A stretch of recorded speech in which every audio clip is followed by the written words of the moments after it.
manage expectations. That should be the message to Laker Nation. Should they actually think something is happening with AD? Anthony Davis is expected to resign, but he reminded us all that he is a free agent in 2020 and has options. Speaking at a surprise appearance for his old high school in Chicago ahead of the Lakers game, he was asked if he would be coming home soon.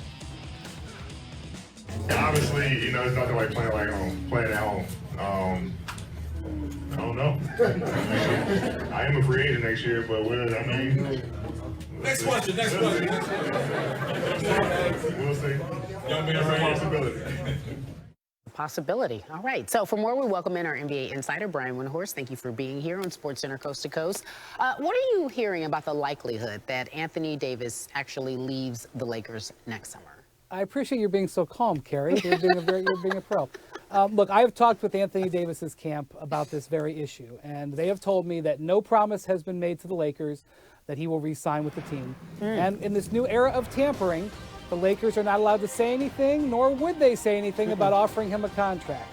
However, he is not going anywhere. The expectation is that he is where he wants to be, that he's happy, and there's almost nobody in the NBA who thinks that he is not going to re-sign with the Lakers. I will say that over the last couple of years, Anthony Davis has really worked to embrace his hometown of Chicago and reconnect to roots there. And so I don't think it's necessarily bad business for him to leave that door open, but I don't think this is really anything to get too focused on. Yeah, again, as I said, the message should be manage expectations, as I am doing now. Meanwhile, let's move on. James Harden and the Rockets without Russell Westbrook. They beat the Grizzlies, but Houston's defense is struggling. You saw it early on, over 123 points a game. So, Brian, what level of concern with regards to the Rockets should we be having right now? Yeah, Kara, I've been talking to some scouts who've been tracking the Rockets, and what they say is when they watch James Harden and Russell Westbrook play together, they think they're having a great time. They definitely can see their chemistry, but without Chris Paul, this team is just taking a step back defensively, and those two guys just don't fit as well together. Now, the other thing is, none of us are in practice. We don't know the difference, but Jeff Bezdelik, the defensive coordinator that they were so desperate to have that they brought him back off the side out of retirement midway through last season, is not there. And some of the issues they were having defensively at the beginning of last season in terms of fundamentals have come back. So what's holding the Rockets back from being a great team right now is defense, and I think we're going to be talking about that for much of this season. Well, you said without Chris Paul, that's what's holding them back. They've taken a step back, if you will, defensively. That's interesting. I didn't expect that. Let's move on because I'm curious about your answer here. We're just 2 weeks into the season. Who, in your opinion, would be the two surprise teams that you've been paying attention to? Wow, how about the Phoenix Suns coming off that big win over the 76ers last night? They made a couple of great additions this offseason. Ricky Rubio and Aaron Baines, two really important guys. Rubio was making jump shots last night, and that was key. They haven't had a point guard for so long that it's just getting him as such a huge addition. And then with Baines, he's a three-point shooter. He can stretch the floor. That makes room for Devin Booker. Those two additions have really helped. And then out east, how about the Miami Heat? They have been maybe the most impressive team so far. They have had such a great backcourt carry with Goran Dragic, Kendrick Nunn, one of the surprise rookies of the NBA this season, Tyler Hero, an early candidate for Rookie of the Year, and then, of course, their big offseason acquisition, Jimmy Butler. They've got one of the deepest and most rounded backcourts in the league, and if you have good guards in the NBA and a good guard rotation, you're going to win games, and they are. Tell me your biggest thing about Kendrick Nunn. You seem to like him, and he's doing well, obviously, but when you watch him play, what stands out for you? What stands out to me is that the Heat trust him so much that they run a whole bunch of plays for him. There's only a handful of rookies in this league who get plays run for him. They believe in him so much. Carrie, they run plays for him they used to run for Ray Allen. Wow. I think that's all you need to hear about what they think of him. Okay, well, that was a big statement. Brian Windhorst joining us here on Coast to Coast, telling Laker Nation to manage and chill out. Meanwhile, let's talk about... Good luck. About time. Phoenix Suns moving to 3 games over 500 for the first time in more than 4 years. In the process, they gave the Sixers their first loss of the season. Devin Booker dropped 40 in the 114-109 win. Al Horford scored a team-high 32 for Philly. He was filling in for the suspended Joel Embiid. And all hail the Golden State Warriors, who finally got their first win at the new Chase Center, 127-118 over the Blazers, powered by rookie Eric Paschall's 34-13 night on his 23rd birthday, by the way. The crowd serenading him with the MVP chant. Good night for a team that's dealing with so many injuries. Things look a lot different for the Warriors at home last night. After averaging just over 107 points per game in their first 4 home games this season, they put up 127 in last night's win over Portland.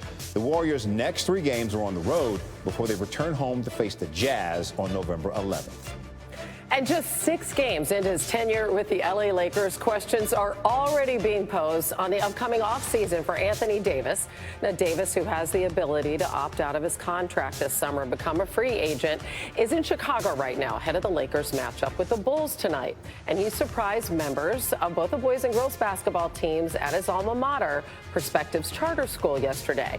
When he was asked by one youngster about the prospects of him returning to play in Chicago, Davis did not rule it out. Obviously, it's nothing like playing at home. I don't know.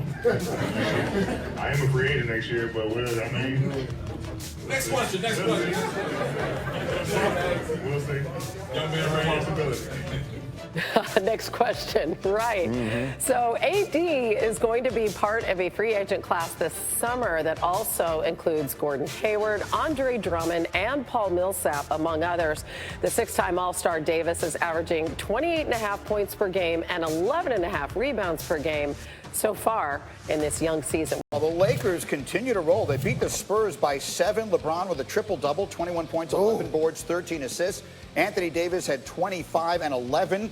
Lakers are 5-1. It's their best 6-game start since the 2010-2011 season. So far, so good for LeBron and the Lakers. Meanwhile, not so good for the Rockets. They got obliterated last night by the Heat. This game was 59-18 at one point in the second quarter.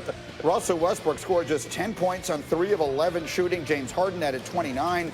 Rockets fall to 3-3. Hasselbeck with us on Sports Center AM.